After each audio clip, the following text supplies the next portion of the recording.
ধর্ষকের কালো হাত ধর্ষকের ঠিকানা বিজয়কারীর ঠিকানা ধর্ষকের ঠিকানা ছাত্র জনতার অ্যাকশন ফরিদপুরের অ্যাকশন অ্যাকশন টু অ্যাকশন ফরিদপুরের ছাত্রের অ্যাকশন স্পষ্ট।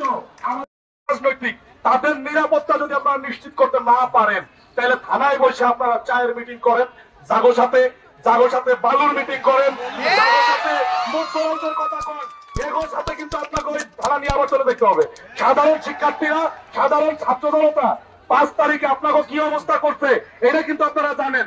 এইটার দায় নয় সম্পূর্ণরূপে আপনাকে, এটা সাধারণ জনগণের দায়ভার না। আপনারা সাধারণ মানুষের কাছে এত খালিক পোস্ট ছিলেন যে এখনো আপনারা সেই জায়গা নিজেদেরকে নিয়ে দাঁড় করাইতে পারতেছেন না। আমরা স্বাধীন দেশের মানুষ, কিন্তু রাস্তায় 10টার সময় একজন কখনো স্বাধীনভাবে হাঁটতে পারে না। কেন পারে না? এরকম দেশ আমরা কখনো আশা করি নাই। আমাদের উচিত আমাদের দেশটাকে স্বাধীনভাবে রাস্তা হাঁটতে পারি। আমি যখন রাস্তা বের হই তখন আমার মা খুব টেনশনে থাকে, কেন স্বাধীন? একটা ছেলেমেয়ে হিসেবে টেনশন থাকে না? আমি বের হয়ে যাই না, এরকম হবে না। আমাদের মেয়েদের প্রত্যেকের মাধ্যমে প্রতিবাদী, প্রত্যেকের একজনের প্রত্যেক মেয়েকে যদি প্রতিবাদী হয় তাহলে আমাদের দেশের ধর্ষণের তালিকা হয়তো অনেক কমবে। প্রত্যেকটা